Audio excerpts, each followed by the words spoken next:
కాంగ్రెస్ డిఎన్ఏలోనే హిందూ వ్యతిరేక ధోరణి ఉందని బీఆర్ఎస్ ఎమ్మెల్సీ కల్వకుంట్ల కవిత ఆరోపించారు. ఇండియా కూటమిలో ఉన్న డీఎంకే నేతలు హిందువుల మనోభావాలు దెబ్బతినేలా సనాతన ధర్మాన్ని అవమానిస్తూ మాట్లాడినప్పుడు కూటమిలో కీలక పాత్ర పోషిస్తున్న కాంగ్రెస్ పార్టీ ఎందుకు స్పందించలేదని ప్రశ్నించారు.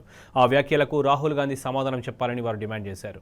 హిజాబ్ వివాదంపై కూడా రాహుల్ గాంధీ వైఖరిని వెల్లడించాలని అన్నారు. కాంగ్రెస్ అంటేనే మోసం, కుట్ర, మభ్యపెట్టడమని విమర్శించారు. తెలంగాణలో హామీల అమలుకు మరికొంత సమయం ఇస్తామని, తగిన సమయంలోగా హామీలు అమలు చేయకపోతే ఖచ్చితంగా పోరాటం చేస్తామని చెప్పారు. రాగానే ఏది పడితే అది మాట్లాడి ఓ 2 ఓట్లు సంపాదించుకున్నాం అనేటటువంటి ప్రయత్నాలు కొన్ని పార్టీలు చేస్తూ ఉన్నాయి. ఈ పార్టీలు ఐఎన్డీఏ అలయన్స్లో భాగస్వాములుగా ఉన్నాయి. సో ఐఎన్డీఏ అలయన్స్ని లీడ్ చేస్తున్నటువంటి కాంగ్రెస్ పార్టీని, వారి నాయకుడు రాహుల్ గాంధీ గారిని ఇవాళ నేను ప్రశ్నిస్తూ ఉన్నాను. ఎటుబడితే అటు మాట్లాడి, సనాతన ధర్మం గురించి మాట్లాడి, కోట్లాది మంది హిందువుల మనోభావాలు దెబ్బతీసినప్పుడు మీరెందుకు మాట్లాడలేదు? మీరెందుకు ఆ పార్టీలను నిలువరించలేదు? ఆ తర్వాత అదే పార్టీకి సంబంధించినటువంటి అనేక మంది మైగ్రెంట్ లేబర్ విషయంలో కావచ్చు, హిందీ రాష్ట్రాల విషయాల్లో కావచ్చు, హిందీ మాట్లాడే విషయంలో కావచ్చు, ఎటుబడితే అటు మాట్లాడడం, అనేక రకములైనటువంటి పరిశ్రమ చేసేటటువంటి ప్రజల గురించి ఇష్టం వచ్చినట్టుగా మాట్లాడుతూ ఉంటే ఎందుకు కాంగ్రెస్ పార్టీ దీనికి జవాబు ఇవ్వట్లేదు?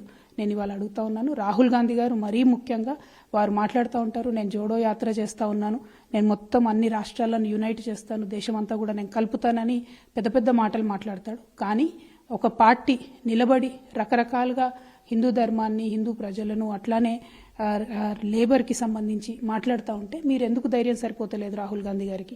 రాహుల్ గాంధీ గారిని మీకు తెలుసు, మనం తెలంగాణలో ఎలక్షన్ గాంధీ అని పిలుచుకుంటాం. మరి ఎన్నికలు వస్తూ ఉన్నాయి, పార్లమెంట్ ఎన్నికలు వస్తూ ఉన్నాయి. ఇప్పుడన్నా రాహుల్ గాంధీ గారు నిలబడాలి, జవాబు ఇవ్వాలి. తెలుగు ప్రజలకే కాదు, యావత్ దేశ ప్రజలందరూ కూడా వారు జవాబు ఇవ్వాలని చెప్పి నేను డిమాండ్ చేస్తా ఉన్నాను. హిజాబ్ని కర్ణాటకలో బ్యాన్ చేస్తే ఆ విషయాన్ని ఎన్నికల్లో ఒక అంశంగా కాంగ్రెస్ పార్టీ వాడుకున్నది. మేము మొన్న ఎన్నికల ముందు చెప్పాము, మళ్ళీ చెప్తా ఉన్నాము. కాంగ్రెస్ పార్టీ ఎన్నికల ముందు ఇచ్చేటటువంటి హామీలను నిలబెట్టుకోవడంలో వారికి ఎప్పుడు కూడా మంచి పేరు లేదు. కర్ణాటకలో హిజాబ్ బ్యాన్ వెంటనే తొలగిస్తామని చెప్పారు. అధికారంలోకి వచ్చి 7-8 నెలలు అయిపోయింది. ఇంతవరకు దాని మీద మాట్లాడడం అనేటటువంటి జరగలేదు. మాట్లాడినా మళ్ళా మాటలు వెనక్కి తీసుకుంటా ఉన్నారు. ఈ విషయాన్ని ప్రజలందరూ కూడా గమనించాలని చెప్పి నేను కోరుతా ఉన్నాను.